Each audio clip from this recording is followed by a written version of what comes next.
ልናውቀው የሚገባንን የሚጠቅመንን ትምህርት ነው።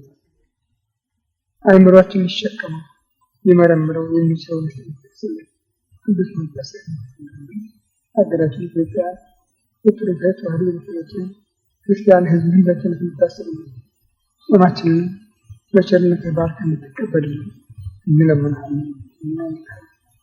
ክብር ምስጋና ለአብ ለወልድ ለመንፈስ ቅዱስ ይሁን ዛሬም ዘወትርም ለዘላለሙ አሜን።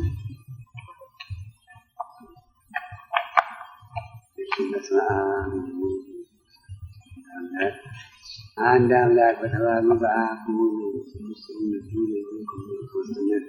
ወይም በሥላሴ እያመንኩና እየተመኩ ጠላቴን እክዳለሁ። ጠላቴ ሰይጣንን እክዳለሁ። በፊት በዚህም ዓለም ወዲያኛውም ዓለም እሷን እክዳለሁ። እናመሰግንሃለን አቤቱ፣ እናከብርሃለን አቤቱ፣ እንገዛላለን አቤቱ፣ ቅዱስ ስምህን እናመሰግናለን። አቤቱ እንሰግድልሃለን፣ አንደበትም ሁሉ ለአንተ ይገዛል። አምላኮች አምላክ ንጉሶች የሥጋም የነፍስን ፈጣሪ አንተ ነህ። እናንተ በምትጸልዩበት ጊዜ እንዲበላችሁ ጸልዩ። ላችማለን እንጠራለን። አባታችንን ሰማያት የምትኖር ስምህ ይቀደስ፣ መንግሥትህ ፈቃድህ በሰማይ እንደሆነች እንዲሁ በምድር ትሁን። የዕለት እንጀራችንን ይቅር በለን እኛም የበደሉንን፣ ወደ ፈተና አታግባን አሜን። እንጂ መንግሥት ያንተ ናትና ኃይል፣ ምስጋናም ለዘላለሙ አሜን። እናታችን ቅድስት ድንግል ማርያም ላፉ ሰላምታ ሰላም እልሻለሁ። በሐሳብሽ ድንግል ነሽ፣ የአሸናፊ እግዚአብሔር እናት ሆይ ሰላምታ ላንቺ ይገባሻል። ከሴቶች ሁሉ አንቺ የተባረክሽ ነሽ፣ የማኅፀንሽ ፍሬ ጌታ ኢየሱስ ክርስቶስ በረከትን የሚያድልሽ የባሕርን ጸጋ ደስ ይበልሽ ደስ ይበልሽ፣ እግዚአብሔር ከአንቺ ጋር ነውና ከተወደደው ከጌታችን ከመድኃኒታችን ከኢየሱስ ክርስቶስ ዘንድ ይቅርታን ኃጢአታችንን ያስተሰርይልን ለዘላለሙ አሜን። ጌታችን አምላካችን ዛችን የካህናት አለቃ ኃጢአትን የሚያስተሰርይ ይቅር በለን። አባቶቻችን በኃጢአት ነፍሳቸውን ከልጅነት ተጋጭተና ያስተሰርይላቸው። ከዚህ ያላቸው ልጆች ከኃጢአት የተነሳችሁ ንጹሐን ናቸው። እግዚኦ መሐረነ ክርስቶስ እግዚኦ መሐረነ ክርስቶስ በእንተ እግዝእትነ ማርያም በእንተ እግዝእትነ ማርያም በእንተ እግዝእትነ ማርያም በእንተ እግዝእትነ ማርያም በእንተ ሚካኤል በእንተ ሚካኤል በእንተ ገብርኤል በእንተ ገብርኤል በእንተ ሩፋኤል በእንተ ሩፋኤል በእንተ ራጉኤል በእንተ መላእክት በእንተ ነቢያት በእንተ ጊዮርጊስ በእንተ ጊዮርጊስ በእንተ እግዚኦ መሐረነ እግዚኦ መሐረነ እግዚኦ መሐረነ መንፈስ ቅዱስ ያወቀውን ሰይጣን የሰወረውን ቃል እግዚአብሔር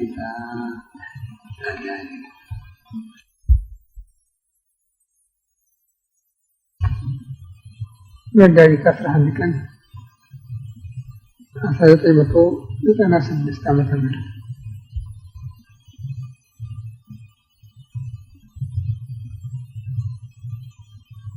አሁን ጾማችንን እያገባደድን ነው።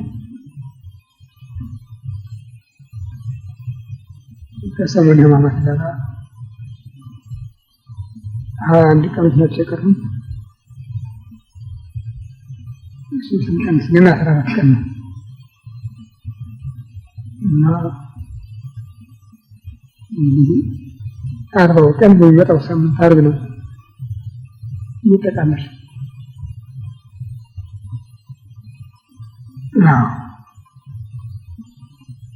በቤተ ክርስቲያናችን ባህል መሰረት በዚህ በዐቢይ ጾም ያሉ ሰንበተ ክርስቲያን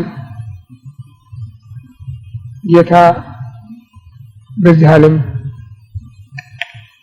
በማስተማር በቆየባቸው 3 ዓመት ከ3 ወር በቆየባቸው ጊዜዎች የሰራቸው ስራዎች ባደረጋቸው ታምራቶች ነው መታሰቢያነታቸውን ያሉ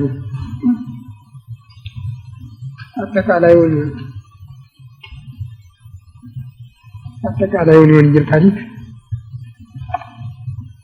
ብዙ በአንድ ወገን በመመደብ እነዚህ በዐቢይ ጾም እንደሚገኙት ሰንበታት መታሰቢያ አድርገዋቸዋል። አባቶቻችን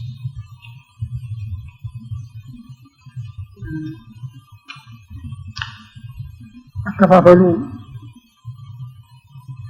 ከቅዱስ ያሬድ የተወሰደ ነው።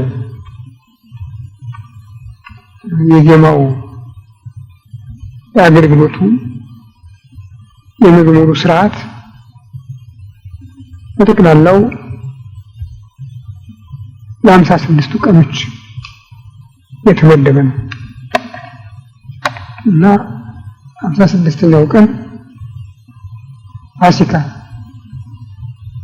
ተብሎ አዲስ የአገልግሎት የምስጋና የትምህርት ወቅት ሲከፈትበት፣ ይሄ ግን በመካከሉ ጾመ ድጓ ተብሎ የጾም ምስጋና የጾም አገልግሎት የሚከናወንበት ነው። ስለዚህም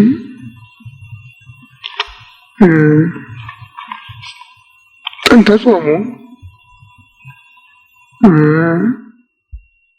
ሰሙነ ሕማማት የተለያዩ ስለነበሩ ሐዋርያት ለስብከተ ወንጌል በመፋጠን ትእዛዙን በዲስቅልያ ያሳረፉት እንጂ በስራ ላይ ለማዋል እድል አላገኙም ነበረ። ከ200 ዓመት በኋላ ነው ይህ ነገር ተካክሎ አንድ ሆኖ አካል ገዝቶ በቤተ ክርስቲያን ላይ በፍጻሜ የደረሰ እና ይህንን ሲያደርጉ ደግሞ ሰሙነ ሕማማትንና 40ውን ቀን ብቻ አይደለም። በ40ው ቀን ውስጥ የሚገኙት ሁለቱ ሰንበታት ቅዳሜና እሑድ እንደ ሰኞ ማክሰኞ የማይጾሙ በመሆናቸው ክብረ ሰንበት ተጠብቆ ከ3 በኋላ መጾም ስለማይቻል የዚያን ጉድለት የሚያሟላ የ5 ቀን ጾም አስቀድመው መስርተዋል። ይህም ዘወረደ የምንለው ነው። የመቀበያ ጾማችን ከሰኞ እስከ ዓርብ ያለው የጾሙ ሰዓትም ከሌሎች የተለየ ነው። 12 ሰዓት ነው። 10ሩ በጾም ውስጥ ያሉት ሰንበታት 6 ሰዓት ማሟያ እንዲያገኙ ነው። 5 ጊዜ 12 60 ይሆናል። እነዚህ 10 ቀኖች 6 ሰዓት ይደርሳቸዋል። ይህን አጠቃሎ ሲመጣ 40 ቀን የነበረው የጌታ የጾም ቁጥር የፊተኛውን ማሟያውንና ሰሙነ ሕማማትን አጣምሮ 55 ቀን ይመጣል። ይህም ጌታ ለአዳም በሰጠው ተስፋ 5500 ዘመን ሲፈጸም የተናገረውን ቃል ሙሉ ማድረጉን የሚያስታውስ ነው እና እንግዲህ ዛሬ አሁን 6ኛው ሳምንት መግባታችን ነው። ከአሁን ሰዓት በኋላ በዚያው ቋንቋ ገብርኄር ብለውታል። ያ የመጀመሪያው ቅድስት፣ የሁለተኛው ምኩራብ፣ የሶስተኛው መጻጉዕ፣ የአራተኛው ደብረ ዘይት፣ ዛሬ ገብርኄር ይቅርታ፣ ዘወረደ፣ ቅድስት፣ ምኩራብ፣ መጻጉዕ፣ ደብረ ዘይት ነው። 6ኛው ገብርኄር ነው። ገብርኄር ብለው የጠሩበትም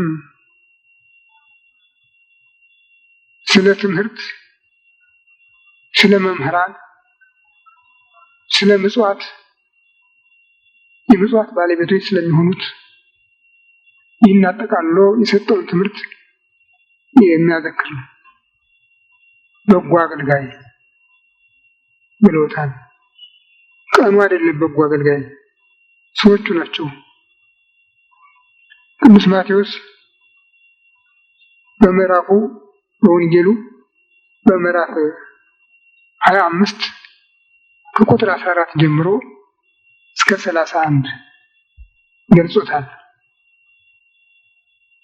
ጌታ በምሳሌ በሰጠው ትምህርት አንድ ሰው ይላል ወደ ሩቅ አገር ለመሄድ ያሰበ አንድ ሰው ከአገልጋዮቹ ሶስቱን ጠርቶ እስኪመለስ ድረስ እንዲሰሩበትና ዋናውን ከነትርፉ በተመለሰ ጊዜ እንዲያቀርቡለት አዝዞ ለሶስቱም እንዳቅማቸው ሰጠ።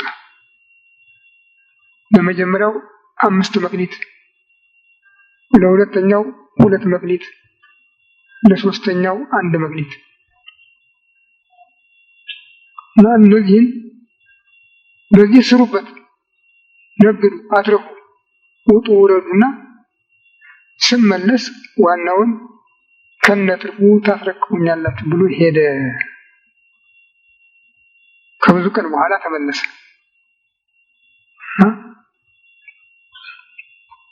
እነዚያ ሰው የጠየቀ ምን እንደሰሩ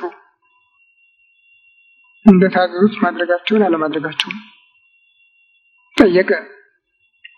የመጀመሪያው ቀረበ። ጌታዬ 5 መክሊት ሰጥተኸኝ ነበረ፣ አሁን ወጥቼ ወርጄ 5 አትርፌ 10 አድርጌዋለሁ አለው። ገብርኄር ዘበውሁድ ምእመነ ኮንከ ይበብዙ ሰይመከ በውስተ ፍስሓሁ ለእግዚእከ። አንተ የታመንክ በጎ አገልጋይ በጥቂቱ የታመንክ ከሆነ ስለተገኘህ በብዙ ሾመሃለሁ፣ ወደ ጌታ ደስታ ግባ አለው ይላል። እንደገና ሁለተኛው መጣ። እሱም አቤቱ ጌታዬ 2 ሰጥተኸኝ ነበረ፣ እኔም ወጥቼ ወርጄ 2 አትርፌ 4 አድርጌያለሁ አለ። ያንንም ለፊተኛው በተደረገው መሰረት የሚገባውን ሰጠ። ሶስተኛው መጣ። አይ ጌታዬ የሰጠኝ አንዲት ናት፣ አንዲት መክሊት ናት። ምናልባት ወዲህ ስል እንዲያው በእሷ ምክንያት ወንበዴ ቢደበድበኝ ሌባ ቀምቶ ቢወስዳት አንተ ያልዘራኸውን የምታጭድ ያልበተንከውን የምትሰበስብ ጨካኝ ሰው ነህና አምጣ ብትለኝ ከየት አመጣለሁ ብዬ ቋጥሬ ቀብሬያት ነበረ። ያ መክሊትከ ይቹ ገንዘብህ አለው። አንተ ሰነፍ አለው። ገብረ ሐካይ አንተ ሰነፍ፣ እንደ ቃልህ እፈርድብሃለሁ። ያልዘራኸውን የምታጭድ ያልበተንከውን የምትሰበስብ ጨካኝ ሰው ብለኛል አይደለም? እኔም እንደ ቃልህ እፈርድብሃለሁ። ይህን ካወቅክ ጨካኝ ነው ብለህ ካመንክ ለምን ገንዘቤን ወደ ግምጃ ቤት አትመልሰውም ነበር? እኔ መጥቼ ለሚሰራ ሰጠው ነበር። ግን አሁን አንተ ገንዘቡን ስላመከንከው በዚያ ላይ ደግሞ ሀሳብህ ጥሩ አይደለም እና በሉ ከሱ ተቀበሉና ለባለ 10 ደረቡለት። እሱን ግን ጥርስ ማፋጨት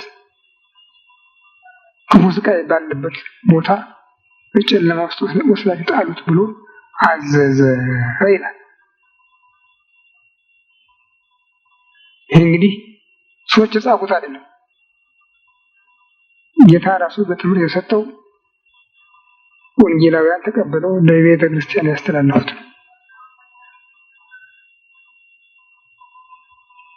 ታዲያ ይሄ አበው ለባለጸጎችና ለመምህራን የተሰጠ ማስጠንቀቂያ ነው ይላሉ። እያንዳንዳችን በተሰጠን እውቀት መሰረት መውጣት መውረድ፣ ያላወቀው እንዲያውቅ ማድረግ ይፈለግብናል። እንደው ተከናንበን ቁጭ ብለን እየቀለድን ብናሳልፈው በኋላ ያ የተቀበልነው ትምህርት ይፋረድናል ማለት ነው። ገንዘቡም እንዲሁ እግዚአብሔር ለባለጠጎች ገንዘብ መስጠቱ እነሱ የግሉ ሆነው አይደለም፣ ሌላውንም እንዲረዱበት ነው፣ ሌላውንም እንዲታደጉበት ነው፣ ሌላውንም እንዲጠብቁበት ነው። እግዚአብሔር በዓለም ያልተማረና የተማረ፣ ድሃና ባለጸጋ፣ ደካማና ብርቱ፣ ጤነኛና ድውይ ማኖሩ ለሁሉ የማይበቃ ሆኖ አይደለም ስጦታው። ግን በዚህ መካከል ሁለቱም ጌትነቱን ቸርነቱን እንዲማሩ ነው። አዋቂዎች፣ ባለጠጎች፣ ጉልበታሞች ባላቸው ጉልበት የሰጣቸው የእግዚአብሔር ነውና እውቀቱም ሀብቱም ጉልበቱም የእግዚአብሔር ነው ብለው ሌሎችን በመርዳት የታዛዥነታቸውን ግዳጅ እንዲፈጽሙ ነው። እነዚያ መምህራኑ፣ ባለጠጎች፣ ጉልበታሞች እግዚአብሔር የሰጣቸው እውቀት፣ ሀብት፣ ጉልበት የእሱ መሆኑን የሰጣቸውም ከነሱ በታች የሆኑትን ሊረዱበት መሆኑን አውቀው የታዛዥነት ግዳጃቸውን እንዲፈጽሙ፣ እነዚያ ደግሞ ባላቸው እንዲታገሱ፣ ጤነኞች በሽታቸውን፣ ደካሞች ድካማቸውን፣ ያልተማሩትም ያሉበትን ሕይወት ታግሰው እግዚአብሔር ነገ ሁሉንም እንደሚሞላላቸው አምነው ከሃይማኖት ተደግፈው በሃይማኖት ጸንተው እንዲኖሩ ነው እንጂ ለእግዚአብሔር የግል የቅርብ ዘመድ ወይም ውለታ የዋለለት ሆኖ ባለጠጋው በግሉ፣ ጉልበታሙን በግሉ፣ ተማርኩ የሚለውም በግሉ የእግዚአብሔር ዘመድ ነኝ እንዲል አይደለም። ሁሉም የካህድነቱ የጌትነቱ መገለጫ ናቸውና ሁሉም በየስጦታቸው እግዚአብሔር እንዲያስቡ እንዲያውቁ ይፈልጋል። ለዚህ ነው የክፍለ ትምህርት የተሰጠው እና ወደ ሩቅ አገር የሚሄድ ባለጠጋ ነው ያለው። ወደ ሩቅ አገር የሚሄድ ባለጠጋ ማን ነው? ያ ባለጠጋ ራሱ ነው። እመጣለሁ ብሎ ሄዷል። ከዚህ በፊት እመጣለሁ፣ አድናችኋለሁ፣ እቤዣችኋለሁ ብሎ ለአበው ተስፋ ሰጠ። ቀኑ ቢረዝምም በየጊዜው በራእይ በህልም በነቢያት ተስፋ እየሰጠ እንዲጠባበቁ ካደረገ በኋላ ጊዜው ሲደርስ ሰው ሆነ፣ ስጋ ለበሰ፣ በስጋ ተገለጠ፣ ወደ ዓለም መጣ። የመጣበትን የቤዛነቱን ስራ አከናወነ። የቤዛነቱን ስራ አከናውኖ በሚጨርስበት ጊዜ ዝም ብሎ አይደለም የሄደው። መጥቻለሁ፣ ያደረጉትን አድርጌያለሁ ብሎ አይደለም የሄደው። ምስክር ያደረገውም በጊዜው ያዩትን ብቻ አይደለም። ያዩትም እንኳን ሁሉ አልተቀበሉትም፣ ጥቂቶች ናቸው የተቀበሉት። የተገለጠባትም ከተማያቸው ኢየሩሳሌም ናት። ከዚያ ውጭ ሌላውን ዓለም አልጎበኝም። ከዚያውም ቢሆን ብዙ ሕዝብ ቀርቶ ሁልጊዜ በጉባኤ ከታተሉት የነበሩት እንኳን ሙሉ በሙሉ አልተቀበሉም። ወንጌላዊ ዮሐንስ ስለዚህ ነው ውስተ ዚአሁ መጻ ወእሊአሁ ሰይትወክፍዎ፣ ወደ ወገኖቹ መጣ፣ ወገኖቹ ግን አልተቀበሉትም። ወለእለ ሰይትወክፍዎ ወሀቦሙ ሥልጣነ ወለደ እግዚአብሔር ይኩኑ፣ ለተቀበሉት ግን የእግዚአብሔር ልጆች እንዲሆኑ ስልጣን ሰጣቸው። እስመ ይኮኑ እምነ ሥጋ ወደም፣ እነዚህ የተቀበሉት ከስጋ ከደም የተወለዱ አይደሉም። ወይም ስምረተ ብእሲ ወብእሲት፣ ከባልና ከሚስት ፍላጎትም የተገኙ አይደሉም።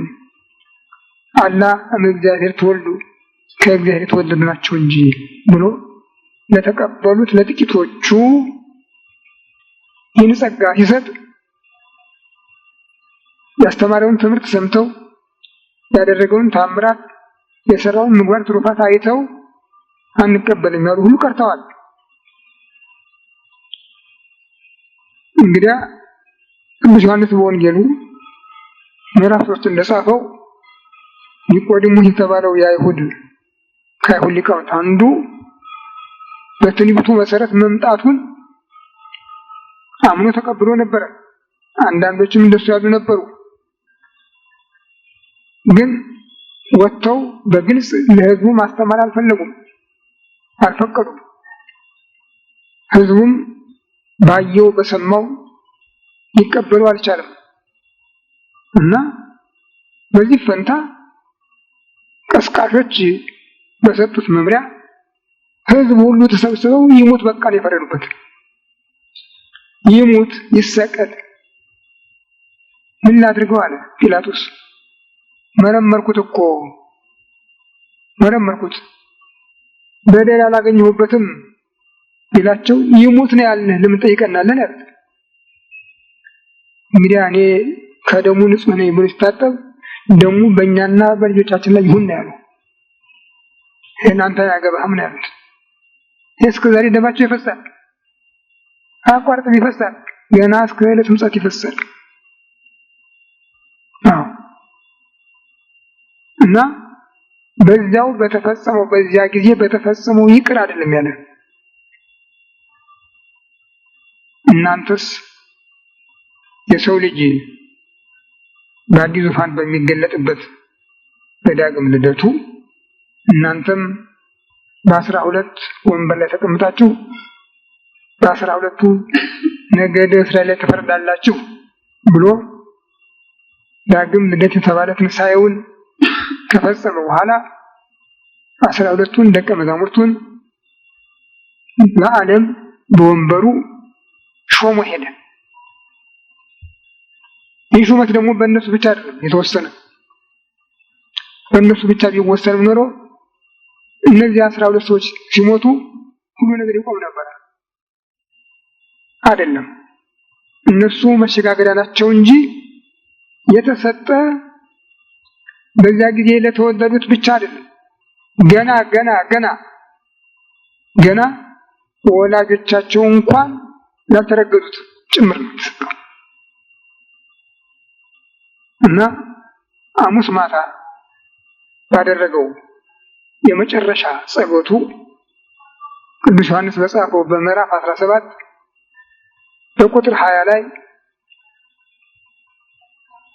ዋኮ በእንተ እሉ ባሕቲቶሙ ዘእስእለከ አላ በእንተ ሂለ ያምኑ በየ በቃሎሙ፣ ስለ እነዚህ እለምንሃለሁ ብሎ ተናግሮ ነበርና እዚያ የሚሰሙት የእነሱ የግል አድርገው ብቻ እንዳይመለከቱት የምለምንህም ስለ እነዚህ ብቻ አይደለም በቃላቸው ስለሚያምኑብኝ ሁሉ ነው እንጂ ብሎ እስካሁን የተነሱ አባቶቻችንን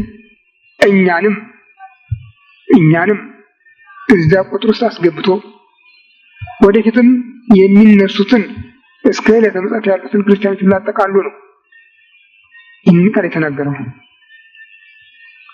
እና እነዚያ እመጣለሁ ብሎ ነው የሄደ። እመጣለሁ፣ አሁን እሄዳለሁ፣ ግን እመጣለሁ ብሎ ነው የሄደው። በዕለተ ዕርገቱ በስፍራው የነበሩ መላእክት ነጫጭ ልብስ በለበሱ አምሳል ሆነው ቆመው እናንተ የገሊላ ሰዎች ምን አንጋጣችሁ ሰማይ ሰማይ ትመለከታላችሁ? ይህ እኮ ከእናንተ ተለይቶ ወደ ሰማይ የሚያርገው ኢየሱስ ነው። አሁን ሲያርግ እንዳያችሁት ወደፊትም ይመጣል ያለው ብሏል። ወንጌላውያን በልዩ ልዩ ስፍራ ጽፈውታል።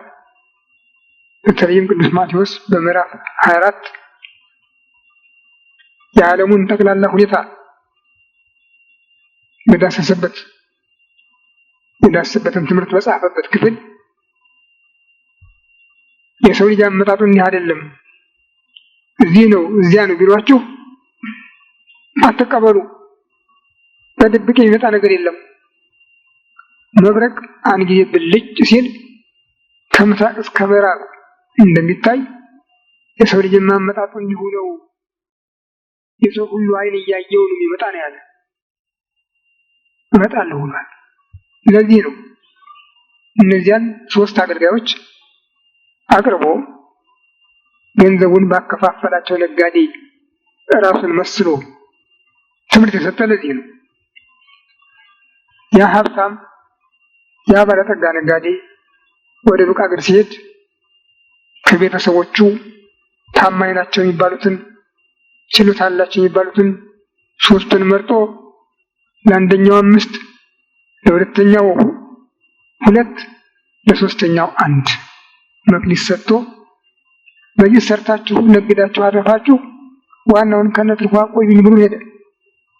ሲመጣ ግን የሰሩ ሰርተው ሲገኙ ሰነፉ ደግሞ ያችኑ ቋጥሮ እንደዚህ ወዲህ ሲል ቆይቶ እኔ ይችውልህ ገንዘብ እኔ አንተ ጨካኝ ሰው ነህ እኮ ጨካኝ ሰው ነህ፣ ያልዘራኸውን የምታጭድ ያልበተንከውን የምትሰበስብ ነው ያለው። አማጽያን የራሳቸውን ጥፋት ከማመን ይልቅ መጋፋት ይቀናቸዋል። አልቻልኩም ማለቱ በበቃው ነበር፣ ፈራው ማለቱ በበቃው ነበር። ግን ምንድነው ያለው? አንተ ጽኑ ጨካኝ ስለሆንክ ነው ያለው። እግዚአብሔርን አድላቢ ነው ያስመስለው። ዛሬም የምናየው እንደሱ ነው። ተማርን የሚሉት ሊቃውንቱ ትምህርቱ የግላቸው ለእነሱ ብቻ እንደተሰጠ አድርገው ነው የሚያዩት። ሀብት አላቸው የሚባሉት ባለጠጎችም ሀብቱ የእነሱ የግል እንደሆነ አድርገው ነው የሚያዩት። ጉልበት አላቸው የሚባሉት ሊረዱ የሚገባቸውም ጉልበቱ የእነሱ የግል በግል የተሰጣቸው አድርገው ነው የሚያዩት እና ሌላውን ይጸየፉበታል፣ ይንቁበታል፣ ይሳደቡበታል። እግዚአብሔር እንደሰጣቸውም አያምኑ። ራሳቸው በእውቀታቸው በጥረታቸው እንዳገኙት እንደጠበቁት አድርገው ነው የሚቆጥሩ። ስለዚህ ይፈረድባቸዋል። እነዚያም ለሰሩት እጥፍ ዋጋ ይከፈላቸዋል። በተለይ እንዲያውም በቅዱስ ሉቃስ አጻጻፍ በመጀመሪያው በ15ቱ አይጉረ ገነት ላይ ሁለተኛው በ10ሩ አይጉረ ገነት ላይ ተሾመ ብሎ ነው የሚጽፈው። አንተ በጥቂት የታመንክ አገልጋይ፣ በጥቂት የታመንክ በጎ አገልጋይ፣ በጥቂት የታመንክ ስለሆንክ በጥቂቱ ማለት ባለህ ከዚያው ቀንሶ ነው ደግሞ የሚሰጠው። አስተማሪው ቀንሶ ነው የሚያስተምር፣ ያውም ሳይሰሩበት። ግን የእነዚያ ሁሉ ኃይል ባለቤት አለ፣ ለሱ ግን ጥቂት ነው እና በተሰጣቸው አገልግለው ጉልበታሞች በጉልበታቸው ረድተው፣ ባለጠጎች በሀብታሞች ረድተው፣ አዋቂዎች በእውቀታቸው ረድተው ሲገኙ እነሱ የታላቁ የዘላለሙ ደስታ ባለቤቶች ስለሚሆኑ ወደ ጌታ ደስታ ግባ አለው ይላል። አንተ በጥቂት ታመንክ አገልጋይ ወደ ጌታ ደስታ ግባ አለው። በተለይም የቤተ ክርስቲያንን ሰዎች ይመለከታል። የትናንትናዎች ሰዎች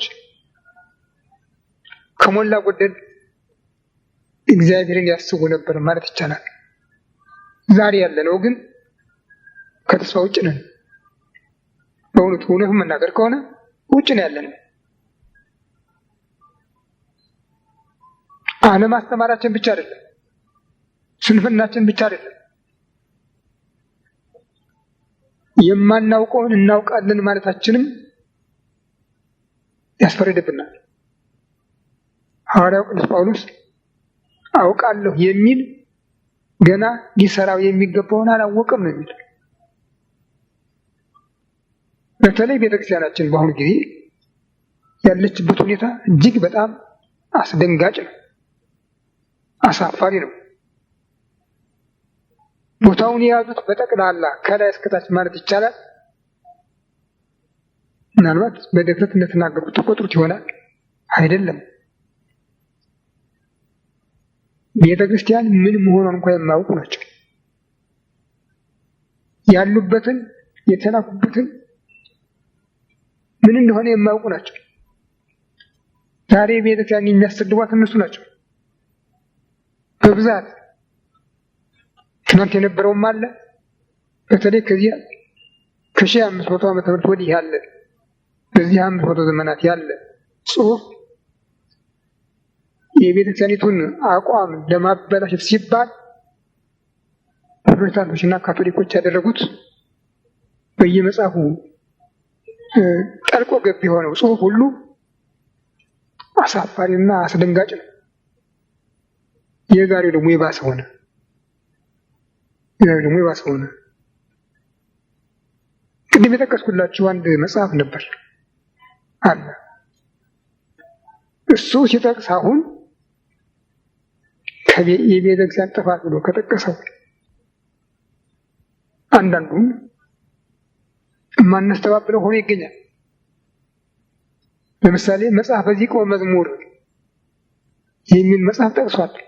እሱ የቤተክርስቲያን መጽሐፍ ነው ብሎ እና በዚያ ውስጥ ምን የሚል ነው ያለው? ቃሉ መርቆሬዎስ ስለኛ ተሰቅሏል፣ መርቆሬዎስ ስለኛ የሾህ አክሊል ደፍቷል የሚል ነው ያለበት። የእሱ ውሸት ነው እንዳለ ለራሴ አይቼዋለሁ። መጽሐፉ በእጅ አለ። አሁን ማን ያሳተመው? ቤተ ክህነት ነው ያሳተመው። የግል ሰው እንኳን ቢሆን ያን ሰው ማማት እንችል ነበረ።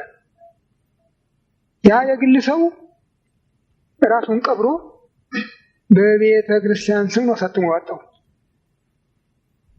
እሱ የሚፈልገው ገንዘብ ብቻ ነው። ምናልባትም በሁለተኛ ደረጃ ቤተክርስቲያንን ለማዋረድ አስቦ ሊሆን ይችላል። ተቆጣጣሪ የሌለው በመሆኑ እንዲህ ባይሆን ኖሮ እንዲህ ብሎ አይጽፍም ነበረ። የኪዳነ ምሕረትን ዚቅ ሲጽፍ ብርሃናትን የፈጠረች እመቤታችን ናት የሚል ጽፏል።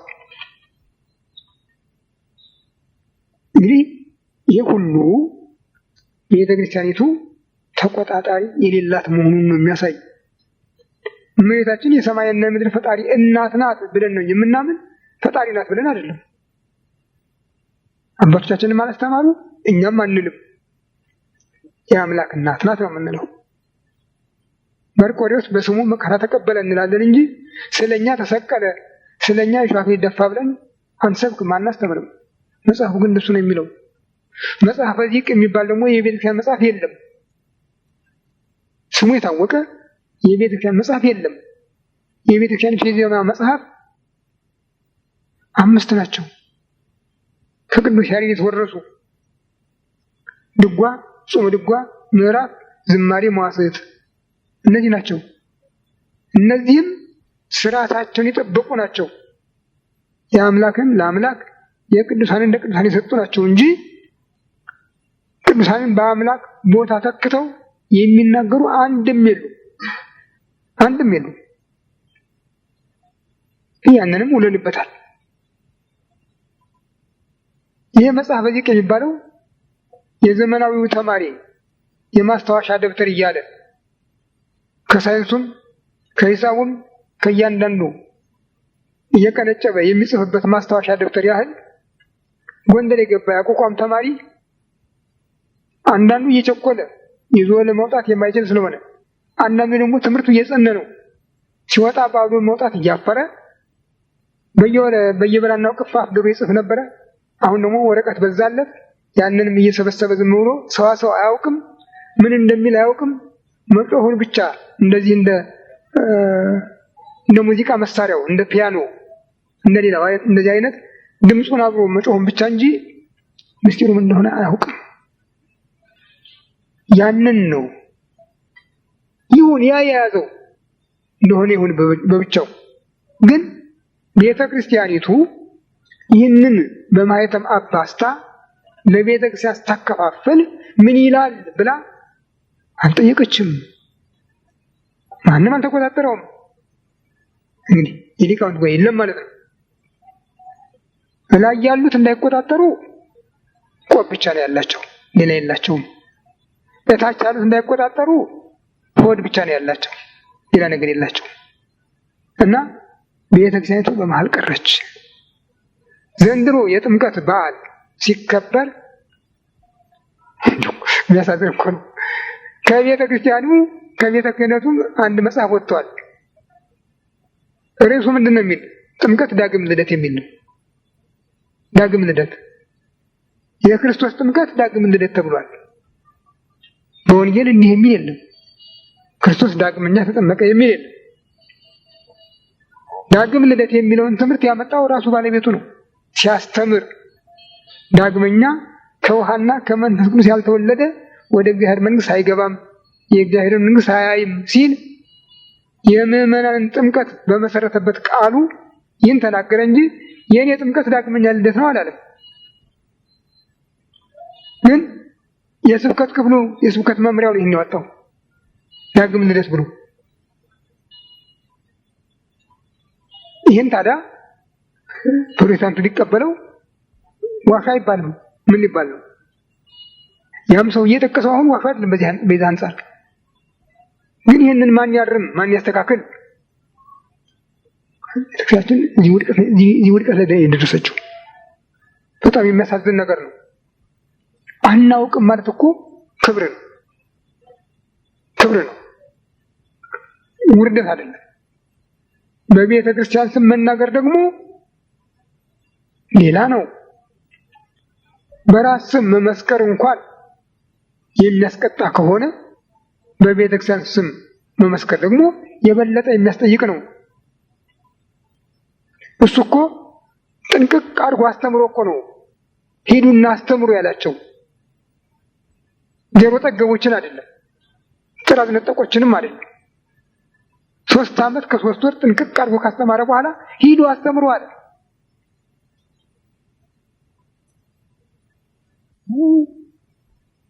ነቢያት፣ ጻድቃን ዛሬ እናንተ የምታዩትን ሊያዩ እናንተ የምትሰሙትን ሊሰሙ የተመኙ ነበሩ፣ ግን አላዩም፣ አልሰሙም።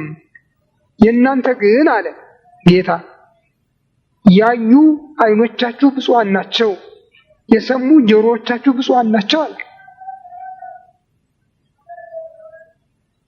ይህን ሲናገር እዚያ ያሉትን ለማመስገን ብቻ አይደለም፣ ነበረው መልእክት። እዚያ ሲናገር መልእክት ነበረው። ጌታ የማያደርገውን አይናገርም፣ የተናገረው ደግሞ አይቀርም። የተናገረውን በስራ የሰራውን በትምህርት ነው እየተረጎመ ያስተማራቸው እና ያዩ ዓይኖቻችሁ የሰሙ ጆሮዎቻችሁ ብፁዓን ናቸው ብሎ ሲናገር እነሱ መልኩን በዓይናቸው ዘግበው ድምፁን በጆሮአቸው ዘግበው ወጡ። ወንጌልን በሚያስተምሩበት ጊዜ ሁሉ ትዝታቸው ከሱ ጋር ነበረ። ሲናገራቸው የሰሙት ነበር። ድምፁ በጭንቅላታቸው ውስጥ ነበረ። መልኩ በአይምሯቸው ውስጥ ነበረ። ይህን ይዘው ነው ወደ ዓለም የወጡ እነ ቅዱስ ጴጥሮስ። ይህን ይዘው ነው ታዲያ እነሱም ሲናገሩ ሲያስተምሩ ያስተማሩትን የተናገሩትን አዋል ብሎ የተቀበላቸው ሁሉ የጌታን መልኩን ለማየት ድምፁን ለመስማት ታደለ። ይሄ ነው ዛሬ ሃይማኖታውያን ያደረገን እንጂ ያለዚያ የወንጌልን እምነት ማመን መመስከር አይቻልም ነበር። ወንጌል በተነበበበት ስፍራ ሁሉ በሚነበብበት ስፍራ ሁሉ ያ በሐዋርያት ዓይን የተሳለው የጌታ መልክ በሐዋርያት ጆሮ ውስጥ የተቀረጸው የጌታ ድምፅ በአማኞች ልብ ውስጥ ይበቅላል፣ ያድጋል። ያ ነው ቤተክርስቲያን እያነጻት ያለው፣ ሲያነጻት የኖረው፣ ወደፊትም ሲያነጻት የሚኖረው ይሄ ነው። ታዲያ ዛሬ ይህ የሌላቸው ሰዎች፣ ይህ ጸጋ የሌላቸው ሰዎች መጀመሪያ በልባቸው በአይምሯቸው መልኩ ያልተሳለባቸው፣ በጆሮዎቻቸው በጭንቅላታቸው ድምፁ ያልተቀረጸባቸው አስተማሪዎች ናቸው ዛሬ የሚያስቸግሩን። እነዚህ ናቸው በዘፈቀደ የሚቀልዱ፣ ተቆጣጣሪ አጥተው ከነሱ ጥፋት ሰድበው ለሰዳቢ መስጠታቸውን የሚያስቸግረው ደግሞ ቤተክርስቲያን ሰድበው ለሰዳቢ ያሳልፈው ሰጧት። አቅማችንን አውቀን መኖር ትልቅ ነገር ነበረ። ለዚህ ነው አንተ በጎ አገልጋይ በጥቂቱ የታመንክ ስለሆንክ በብዙ እሾምሃለሁ ያለ። ራሳቸውን ተቆጣጥረው አዋቂዎች በእውቀታቸው፣ ባለጠጎች በሀብታቸው፣ ብርቶች በጉልበታቸው ሳይመኩ የእግዚአብሔር መሆኑን አውቀው ለሚተርፈው እየተረፉ የሚገባቸውን አገልግሎት ማበርከት ሲችሉ ነው። ለዚህ ነው በቤተ ክርስቲያን ይህ የአንቀጸ መምህራን የአንቀጸ በውላን ትምህርት እንዲተላለፍ ይሆንና ስሙንም በዚህ እንዲጠራ የተደረገው በዚህ ምክንያት ነው።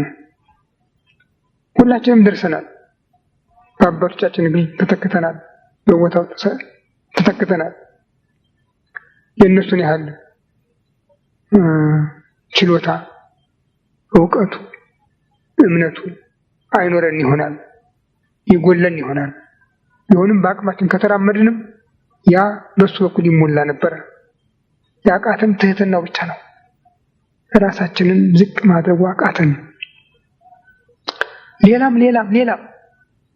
ሌላም በአሁኑ ጊዜ በቤተ ክርስቲያን የሚሰራው ስራ ሁሉ እንጃ እኔ ከኔ የበለጠ እናንተ ብዙ ቦታ ትደርሳላችሁ።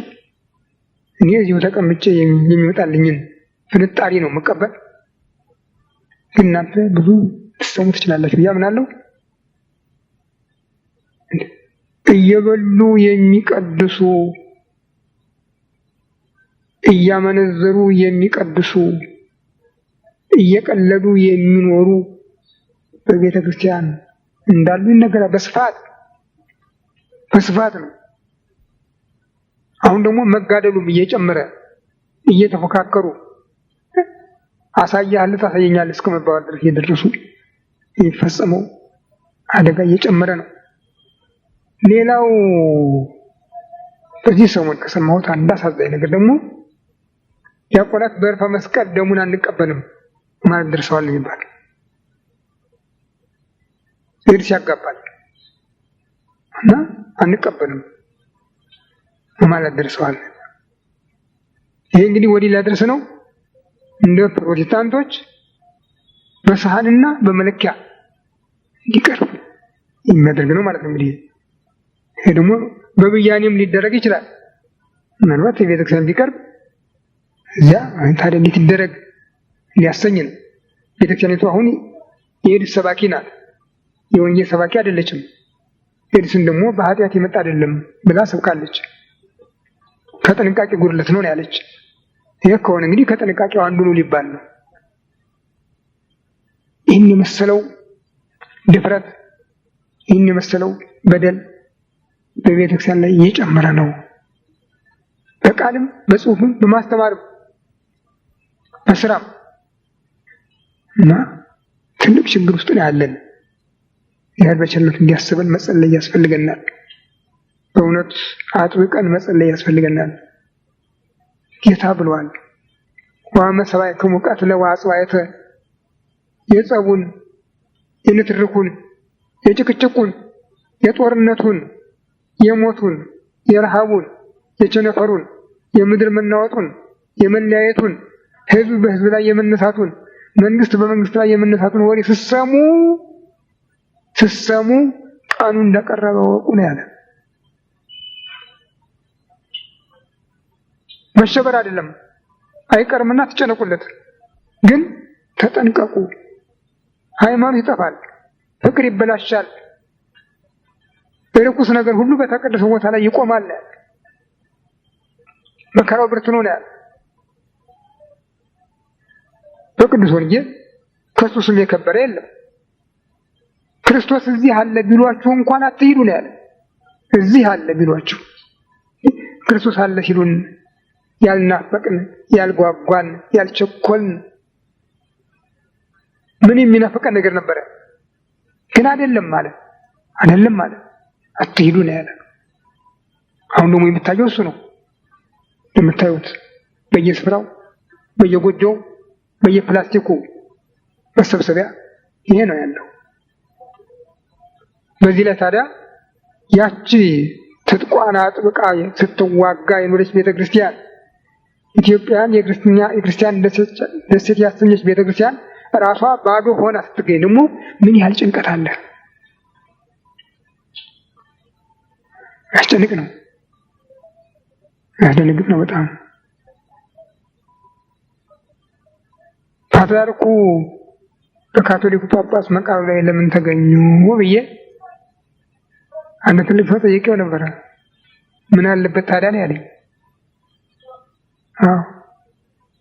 እንግዲህ እስላም ቢሆን ታዳላችሁ በማለት ነው አልኩት። አልመለሰልኝም። ለምን አለበት ነው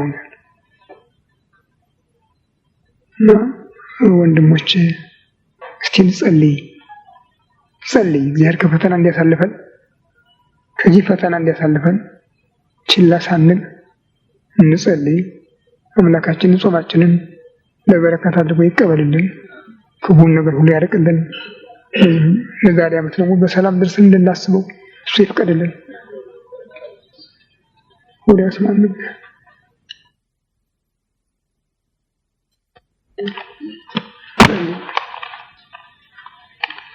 በስመ አብ ወወልድ ወመንፈስ ቅዱስ አሐዱ አምላክ አንድ አምላክ በተባሉ በአብ በወልድ በመንፈስ ቅዱስ ንጹሕ በሆኑ ሦስትነት ወይም በሥላሴ እያመልኩና እየተማጸኑ ጠላቴ ሰይጣን እክድሃለሁ። በዚህ በእናቴ ክርስቲያን ፊት ቆሜ እክድሃለሁ። ለዚህም ምስክሬ ማርያም ናት። በዚህም ዓለም ወዲያኛውም ዓለም እሷን አምባ መጠጊያ አድርጌ እክድሃለሁ። አቤቱ እናመሰግንሃለን፣ አቤቱ እናከብርሃለን፣ አቤቱ እንገዛለን። አቤቱ ቅዱስ ስምህን እናመሰግናለን። ጉልበት ሁሉ የሚሰግድልህ አቤቱ እንሰግድልሃለን። አንደበትም ሁሉ ለአንተ ይገዛል። የአምላኮች አምላክ የጌቶች ጌታ የንጉሶችም ንጉሥ አንተ ነህ። የሥጋም የነፍስም ፈጣሪ አንተ ነህ። እናንተስ በምትጸልዩበት ጊዜ እንዲህ ብላችሁ ጸልዩ ብሎ ቅዱስ ልጅ እንዳስተማረን እንጠራለን። አባታችን ሆይ በሰማያት የምትኖር ይቀደም መንግሥትህ ትምጣ፣ ፈቃድህ በሰማይ እንደሆነች እንዲሁ በምድር ትሁን። የዕለት ምግባችንን ስጠን ዛሬ፣ በደላችንን ይቅር በለን እኛም የበደሉንን፣ አቤቱ ወደ ፈተና አታግባን ከክፉ ሁሉ አድነን እንጂ መንግሥት ያንተ ናትና ኃይል፣ ምስጋናም ለዘላለሙ አሜን። እናታችን ቅድስት ድንግል ማርያም መልአኩ ቅዱስ ሰላምታ ሰላም እልሻለሁ። በሐሳብሽ ድንግል ነሽ፣ በሥጋሽም ድንግል ነሽ። አሸናፊ የእግዚአብሔር እናት ሆይ ሰላምታ ለአንቺ ይገባሻል። ከሴቶች ሁሉ አንቺ የተባረክሽ ነሽ፣ የማኅፀንሽ ፍሬ ጌታ ኢየሱስ ሆይ በረከትን የሚያድምስ ሆነ ጸጋን የተመላሽ ድንግል ሆይ ደስ ይበልሽ፣ ደስ ይበልሽ፣ ደስ ይበልሽ። እግዚአብሔር ከአንቺ ጋር ነውና ከተወደደው ከጌታችን ከመድኃኒታችን ከኢየሱስ ክርስቶስ ዘንድ ይቅርታ ለምኝን ኃጢአታችንን ያስተሰርይልን ዘንድ ለዘላለሙ አሜን። ተናዘዙ። ጌታችን አምላካችን መድኃኒታችን ኢየሱስ ክርስቶስ የካህናት አለቃ ኃጢአትን የሚያስተሰርይ ይቅር ባይ ለአባቶቻችን ሐዋርያት ስልጣን ከተሰጣቸው ከልጅነት የሰራችሁትን አበሳ ያስተሰርይላችሁ። ከዚህ ያላችሁ ልጆቼ ከኃጢአት የተፈታችሁ ንጹሐን ሁኑ። እኔንም እናንተንም ለሰማያት የበቃ አድርገን። እግዚኦ መሐረነ ክርስቶስ እግዚኦ ማን እግዚኦ ማን እግዚኦ ማን እግዚኦ ማን እግዚኦ ማን እግዚኦ እግዚኦ መሐረነ እግዚኦ መሐረነ እግዚኦ መሐረነ እግዚኦ መሐረነ እግዚኦ መሐረነ ክርስቶስ በእንተ እግዝእትነ ማርያም በእንተ እግዝእትነ ማርያም በእንተ እግዝእትነ ማርያም በእንተ እግዝእትነ ማርያም በእንተ እግዝእትነ ማርያም በእንተ እግዝእትነ ማርያም በእንተ እግዝእትነ ማርያም በእንተ እግዝእትነ ማርያም በእንተ ሚካኤል በእንተ ሚካኤል ወበእንተ ገብርኤል ወበእንተ ገብርኤል ወበእንተ ሩፋኤል በእንተ ሩፋኤል በእንተ ዑራኤል በእንተ ዑራኤል በእንተ ራጉኤል በእንተ ራጉኤል በእንተ መላእክት በእንተ መላእክት በእንተ ነቢያት ወበእንተ ሐዋርያት ወበእንተ ጻድቃን ወበእንተ ጻድቃን በእንተ ሰማዕታት በእንተ ሰማዕታት በእንተ ጊዮርጊስ በእንተ እግዚኦ መሐረነ ክርስቶስ እግዚኦ መሐረነ እግዚኦ እግዚኦ መሐረነ እግዚኦ መሐረነ እግዚኦ መሐረነ እግዚኦ መሐረነ እግዚኦ መሐረነ እግዚኦ መሐረነ ክርስቶስ እግዚኦ መሐረነ እግዚኦ መሐረነ ክርስቶስ መንፈስ ቅዱስ ያወቀውን ሰይጣን የሰወረውን በሐልዮ በገቢር የሚሰራውን ሁሉ ኃጢአት እግዚአብሔር ይፍታ። እግዚአብሔር ይፍታ።